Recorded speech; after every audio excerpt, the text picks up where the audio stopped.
PCOS की बात करते हैं हम। तो इसके अंदर क्या होता है, पहली बात हमको ध्यान रखनी है कि इसके अंदर हाइपोथैलेमिक ओवेरियन एक्सिस में खराबी होती है और it is thought to be associated with insulin resistance. दो बातें ये ध्यान रखनी है। पीसीओएस के अंदर क्या होता है, एलएच जो होता है वो बहुत मात्रा में बनता है एज़ कम्पेयर टू एफएसएच।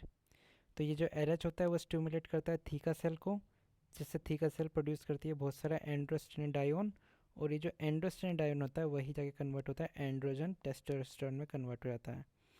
तो पीसीओएस में क्या होता है, जो डोमिनेंट फॉलिकल होता है वो रप्चर नहीं करता है, ओवोसाइट रिलीज नहीं करता है, जिसके कॉन्सिक्वेंस में क्या होता है, ओवुलेशन नहीं होता, जिसे क्या कहते हैं, एनओवुलेशन कहते हैं। अब ये जो फॉलिकल है ये डिजनरेट कर सकता है या फिर वहीं पे रह सकता है as a cyst.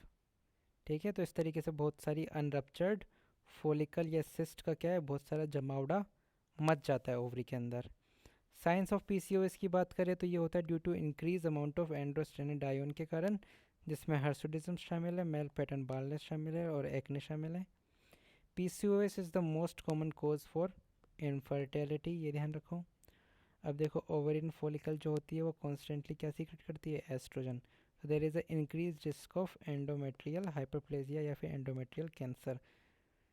Insulin resistance देखने को मिलती है, तो इसके अंदर ओवरवेट और ओबीज होती है औरतें, और इसके अलावा अकेंथोसिस नाइग्रिकेंस भी देखने को मिलता है।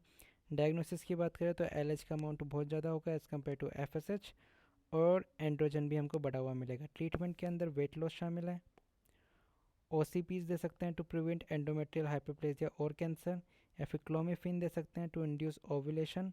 और हिर्सुटिज्म की बात करें तो एंटी एंड्रोजेनिक मेडिकेशन वो कौन कौन सी होती है, स्पाइरोनोलेक्टोन होती है, हम जानते हैं अच्छे से। इसके अलावा फेनेस्टेराइड होता है, ये याद रखना है। इसके अलावा फ्लूटामाइड, जो कि क्वेश्चन भी पूछा गया है, फ्लूटामाइड, फेनेस्टेराइड एंड स्पाइरोनोलेक्टोन, ये सब याद रखना है।